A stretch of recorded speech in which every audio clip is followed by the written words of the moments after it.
Last video में हम लोगों ने वेरिएबल डिक्लेयर करना सीखा और वेरिएबल का यूज किया है वो भी हमने देखा। अब इस वीडियो में हम लोग डेटा स्ट्रक्चर के बारे में जानने वाले हैं। हम अगर डेटा स्ट्रक्चर देखा जाए तो जर्नलिस्ट, ट्यूपल, डिक्शनरी, ये तीन हम लोग बेसिक जो डेटा स्ट्रक्चर्स हैं। अब जो सबसे इम्पोर्टेंट बात होती है यहाँ पे कि डेटा स्ट्रक्चर मतलब हम डेटा को कैसे स्टोर कर रहे हैं और इसको कैसे रिट्रीव कर सकते हैं। और इसमें सबसे जो ज़रूरी चीज़ है ना वो आपको ये जानना कि कौन सा डेटा टाइप आपको कब यूज करना है और किसका क्या यूसेज है। और हर एक डेटा टाइप के अपने बेनिफिट्स हैं, उसके अपने डिसएडवांटेज हैं। तो हम लोग इस वीडियो में लिस्ट के बारे में डिटेल में डिस्कस करने वाले हैं। तो लिस्ट के बारे में हम लोग देखेंगे। अब अगर आपको याद हो लास्ट वीडियो से जहाँ पे हम लोगों ने नेम डिफाइन किया था, चलो कि राज। अब एक वेरिएबल में हम लोग एक ही नाम स्टोर करके रख सकते हैं। अब मेरा यूसेज ऐसा है कि मुझे एक ही बार में 100 लोग या फिर 1000 लोगों के इंट्रोडक्शन को प्रिंट करना है। तो वैसे में वेरिएबल तो ज़्यादा हेल्पफुल नहीं हो पाएगा क्योंकि वो एक वैल्यू को स्टोर कर रहा है, मुझे मल्टीपल वैल्यूज स्टोर करने हैं। तो यहाँ पे क्या होगा, तो हम लोग को लिस्ट हेल्प करेगा। उसको मान लो नेम लिस्ट बोल देते हैं। और अब इसके अंदर हम लोग मल्टीपल वैल्यू रख सकते हैं।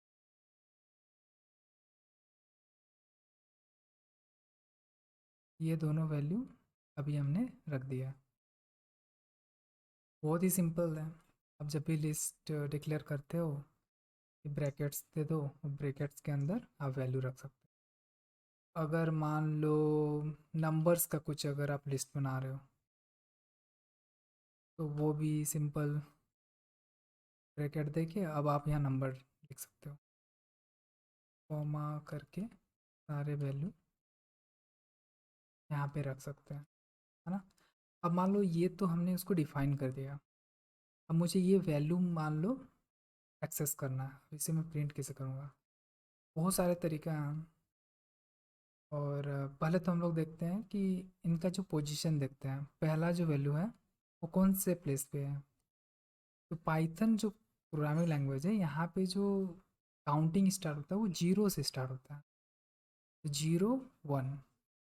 तो अगर हम पहला एलिमेंट बोल रहे हैं तो ये कौन सी जगह में है, नेम लिस्ट का 0 पोजीशन में है। तो अगर हम 0 बोलते हैं तो देखो आपको ये वैल्यू मिल जाएगा। सेम में अगर हम फर्स्ट पोजीशन में देखना चाहें तो यहाँ पे ये वैल्यू दिख गया, है ना। अब अगर कोई लूप के थ्रू हम एक के बाद एक देखना चाहते हैं तो अगर हम बोलते हैं for name in name list,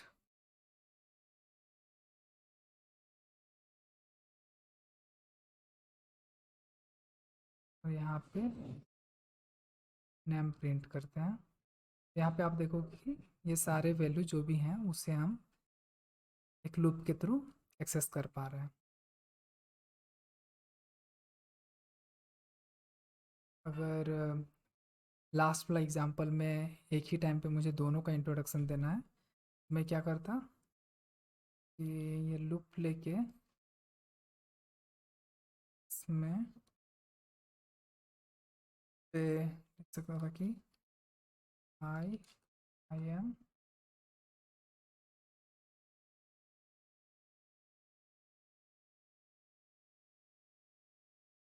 and from, मान लो लोकेशन सेम है दोनों का। अगर इस कोड को मैं रन करूँगा तो यहाँ पे सॉरी गैप था ना।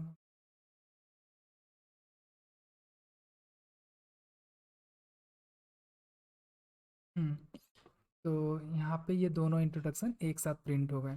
अब इस पर्टिकुलर लिस्ट में हम लोग एक एलिमेंट या 100 या 1000 एलिमेंट भी रख सकते हैं, कोई काउंट नहीं है ऐसा। इस तरह से ये रिट्रीव करना आसान हो जाता है।